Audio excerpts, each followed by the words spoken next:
Communication, and today we are going to be talking about this training collar. Okay, this looks like a medieval torture device.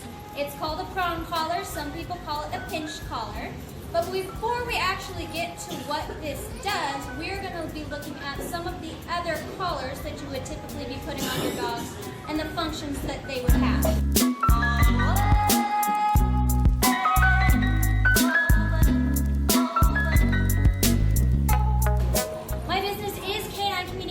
So I am all about bridging that gap of communication between people and dogs and teaching people how to effectively communicate with their canine companions, which is why we're going to be going over this today. Right here, we have a flat buckle collar. This is the typical collar that we're going to have on most of our dogs that we hang our ID tags on.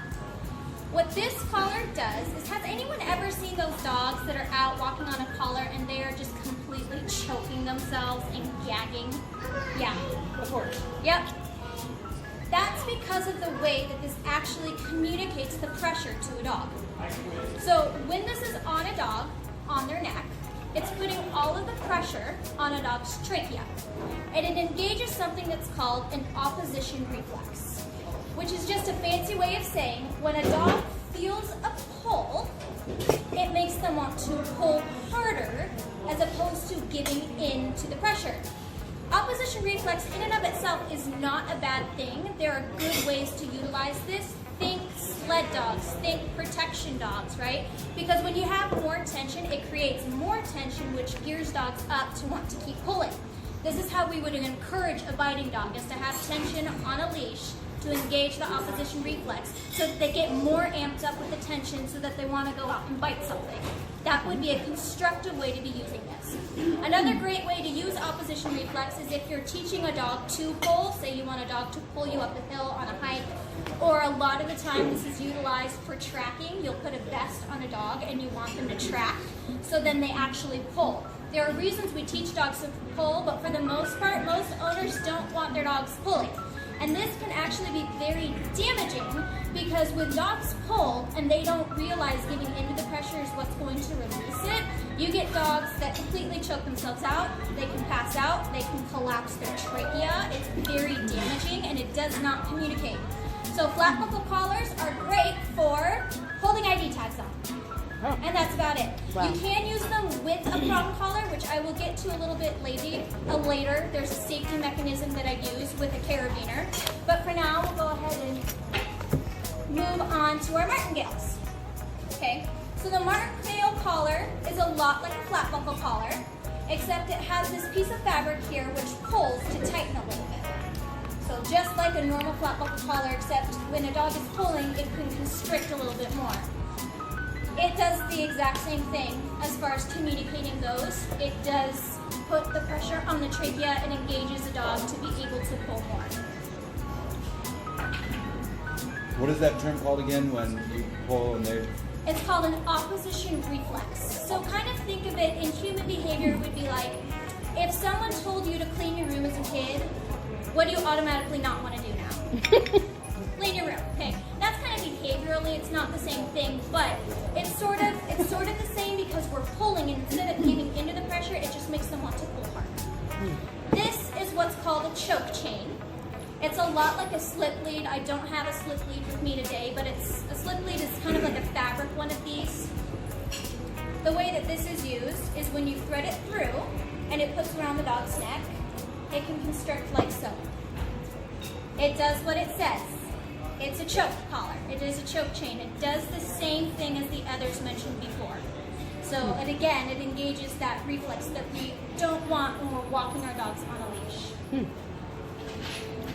What about harnesses? They don't obstruct the trachea, do they? That might be a good option, right? Except you're putting the opposition reflex on the strongest part of a dog's body. So not only does this encourage them to pull, it gives them way more power to pull. So no pull harnesses are just a gimmick to get you to buy things from the multi-billion-dollar pet industry. They don't actually work. Wow. These also change a dog's gait. So the way that they would naturally walk, when they have a harness on, they won't walk the same way. It changes their gait. Wow. I use these to teach dogs to pull, especially if I'm hiking. Occasionally I will use them. You'll see that this one has in training on if I'm training a high-risk dog out in public, just for a little bit more awareness of the people around me. It's not necessary. Typically muzzles will kind of portray that message anyways, but sometimes it's nice. And you can get backpacks for these, so I'll have dogs carry their treats or something with them to, you know, get them into working mode a little bit more. But for the most part, this isn't going to be what an average dog owner needs to be using in order to have a good walk with their dog. But let's talk about walks for a little bit. A structured walk is to create a bond. And a walk does not mean I'm out there doing this and sniffing the ground and, oh, hey dog, how's it going over there, right? We're not there to engage. We are there to be in migration. We are walking, typically walking behind, because especially with nervous dogs, but with all dogs, we want them to be looking to us for direction. And what happens when they're in front of us? They can't see what we're doing.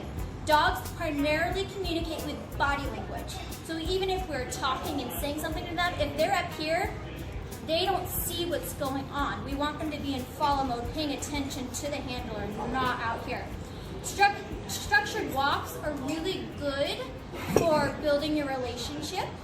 They're really good for, obviously, the structure aspect of your home, getting energy out, but even more than that, they're great for focus. So if you can take your dog out on a constructive structured walk where we're not distracted by everything around us, this actually builds trust between the handler and the canine. But now, let's get to this. Because this looks like a pretty barbaric tool, doesn't it? It looks kind of scary.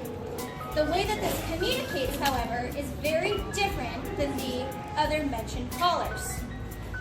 This evenly distributes pressure all the way around the neck. And as you can see, I am sporting one myself. It is very fashionable. But because of the way that this communicates, it actually sits on top of contact points. So you don't have something going that's a consistent all the way around. It sits on top of the contact points on top of the skin. Okay? And because this has a splitter in the middle, this is a Herm Springer prong collar, which is German made. It is the only brand that we use. It will, from this middle point, distribute on both sides evenly, as opposed to putting all of the pressure here. And with that, we bypass our opposition reflex. So we don't have that pull like we would with another collar. Because it's, in essence, it's doing this. It's going all the way around as opposed to doing this and putting a pull on the dog's neck. Okay? The other thing about this is it actually protects the trachea. If you see this metal plate here, it kind of gives it a spot for it to sit in, and it can go all the way around. So we don't have all of that pressure constantly on the neck. It pulls evenly. With this as well, you will see these prongs go in opposite directions of the splitter. Whereas in a collar like so, all of the prongs are going in the same direction. You see how all of them are going like this? Okay. This, we have them going in opposite directions from the splitter. Oh. You see that? Prong collars, when used properly, introduced properly, and fit properly, are great training tools because they aren't just correctionary devices. A lot of people think that you put this on your dog and you start just yanking them around and getting through on to be the big boss, right? That's not what we're about. We're about communicating with them in a fair and effective manner. Something like this is also a prong or a pinch collar. This does not communicate in the same way. Good tool, not good tool. With the Herm Springer, you'll see that all of these tips are rounded. They're blunt tips. With something that you get at a pet store, not only are all of them going in the same direction, but they have cut off tips. So they're a lot sharper. Okay? You're not going to see typically, you know, we all have seen those photos online where our dogs have holes in their necks from prong collars. right? Either one of these, typically not going to do that. This is still not a good training tool. It doesn't communicate very well. But I'll get into that myth here really quick, because that's a big one that circulates of people who don't actually know how these are used. What happens is either a prong collar is put on and left and never taken off, and a dog develops pressure sores, which can be developed with anything. If we were to put our socks on and never take them off, how gross would our feet be? Pretty nasty. Yeah. If we lay in bed, people get bed sores, right? It's the same type of thing. These are training collars. These are not meant to be left on 24/7. We get up in the morning with all of our dogs, we put the collars on, we do our training, and when they go back in their kennels, the collars come off, just for safety reasons. But another way that this happens, where you see those holes in a dog's neck with those pictures that circulate online, is these are fitted to a dog when they're young, And never taken off. A dog grows into the collar, and the collar embeds itself in the dog's skin because it grows around the contact points. Wow. That's where you typically get the holes in your dog's skin. That is not only what happens with prong collars. I can tell you more often than not, which aren't the pictures that circulate online, that happens with flat buckle collars, it happens with martingales, it happens with just about anything else. But because of how scary this looks, there's a lot of misinformation that goes around about them with pictures like that circulate. No matter how you use this in training, if you're yanking on a dog's neck, you are not going to impale them. It's not what the tool is made for. And quite honestly, it is one of the most gentle training tools that you can use. I know, it's kind of crazy because of how it looks, but it's because of the way that it distributes the pressure evenly around the entire neck. When you see me working with a dog on a prong collar, typically after about the first couple of sessions and we're out walking, all I need are my 2 fingers to communicate. It's very light because that's how well it communicates to them. Like I said earlier, there's good and bad ways to introduce these. If you can fit a prong collar on a dog by slipping it over its head, it is way too loose. Prong collars are meant to be high and snug, okay? And as you can see, I have one on me. I have no problem yanking it. It can be slightly uncomfortable, but it's not going to hurt me. Now with Hermspringer, which is our German-made brand, we have 2 sizes. We have our 3mm and we have our 2.25. And regardless of how big the dog is, these are the only sizes you need. They make larger sizes. I have never needed one. I will typically start a dog off on a 3mm and then graduate them to a 2.25. And the reason is because the bigger you go in size, the bigger the contact points are, the less contact points that you get on the neck. So the less bits of pressure are all the way around. Starting a dog off on a 3mm is really great because they're a little bit more robust. The prongs are a little bit bigger, so they're a little bit sturdier. But eventually, we typically fade down to this because it's a little bit more precise and accurate. There are also 2 types. The way that this gets its name pinch collar, which it doesn't actually pinch, is because of the way that you get the prongs on and off. You actually have to pinch the prong to undo it. That's where it gets its name pinch collar, and then you pinch it together and feed it back into its roots. This is your standard. This is what most of the prong collars are going to be. Hermspringer also makes what's called a quick release collar, which I'll show you here really quick as I feed it through. I use quick releases quite frequently because I'm taking dogs in and out a lot.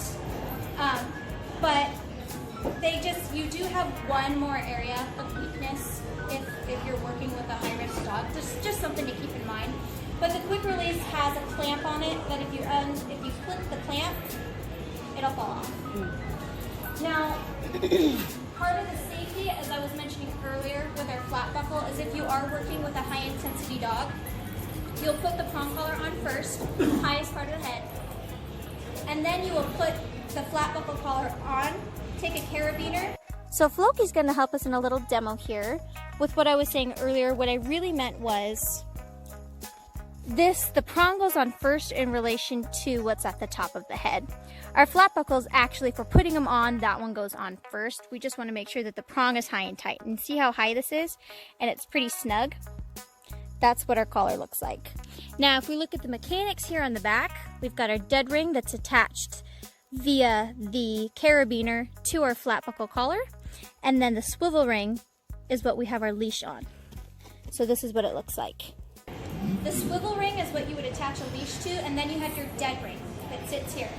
I would attach a carabiner to my dead ring, to my flat buckle collar.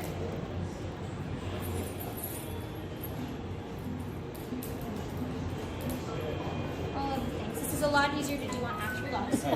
So if something fails with this collar, you're still attached. So it just gives you an extra level of safety. All right, any questions on the prong collars? Yes. How would you know? How would you know that just showing that? Have you not shown the ones that are, going all the same direction? Right. I've been like, hey, this is what you talked about. I'll grab this one. Yeah, most people will go to your average pet store and pick up a prong collar, which is going to run you probably $10-15. And most of those are garbage. You can get somewhere with them. I've known people that have had non-Herm Springers, but the German-made prong collars are what every single professional dog trainer I have talked to, that's what they use. They are tried and true, they are tested, they are robust, they are well made. You can get them in hyperallergenic collars, you can get them in stainless steel or just chrome plated, which is your cheaper one. The maximum you're probably going to be spending on the top end for a hyperallergenic collar, probably $50-60. If you're getting a normal chrome plated collar, you can probably get it for about $20. Sellers would be Chewy and Paulmark. Amazon can sometimes have counterfeits, so you kind of have to be careful. But Paulmark and Chewy are both places that you can go to get legitimate Herm Springers. Or if you're me and you didn't know that that's where they were sold, you get them from Germany and you wait like 3 weeks to get them shipped in. I would not suggest that. But yes, Janessa. Or you pay $16.55 on Chewy, man. $16.55. There you go. Worth every penny. If you want to invest in a training collar that speaks and communicates to your dog in a fair way, get a Herm Springer. Throw out, if you already have a prong collar, throw it out. Go get yourself a Herm Springer. It's worth the money. They're not that expensive. It's one of the most economical ways to start training with your dog because it communicates so well and it's fairly cheap. So most people can afford to get themselves a Herm Springer. So, Yes, sorry, I go had a ahead. question. Yeah. So the blunted tips you were talking about, it's not rubber tips, right? Correct. It's just that Rubber, because stay away sounds from rubber dangerous. tips. Yeah. Okay. Rubber tips, you can find those in pet stores. What I'm talking about is, if you want to take a look at the difference here, you see how this is just kind of cut off, whereas these are actually rounded. Yeah. Oh, that's not. Who sells that crap? This actually, I think, Cruella DeVille. yeah, this is from a pet store that a rescue dog that came into me had this with him when he came, which is the only reason I have Probably it. get them from Puppy Bills. Well, yeah. So that's the difference there. I don't know if the camera can see it. Anyhow. Yes, Brian, you had a question? Yeah, I think you said that they work on any size dogs. I have the toy breed size dogs. I would get a 2.25. Okay. Now, some people do go for the micro prong collar, which is, I don't believe is made by Herm Springer. They're okay. They're a little smaller than the 2.25, but all of the prongs go in the same direction. Whereas with a 2.25 Herm Springer, they go in opposite. Another thing to keep in mind about prong collars, a big myth, is they're only for problem dogs. That's not true. They're every single dog that comes in to work with me, unless it's a really little puppy, because they kind of have to work into the tools. Every single dog I train on a prong collar because of the way they communicate to the dogs. I just want to point out that the things that you were talking about have been absolutely happening with our dogs. We bought them the harness. I had the little necky things. They were Right. choking themselves. Oh, Right. can't have that. So I bought the harness. They pull harder. Yeah. I'm now noticing when he's not using when he's hardly using his front leg because he's.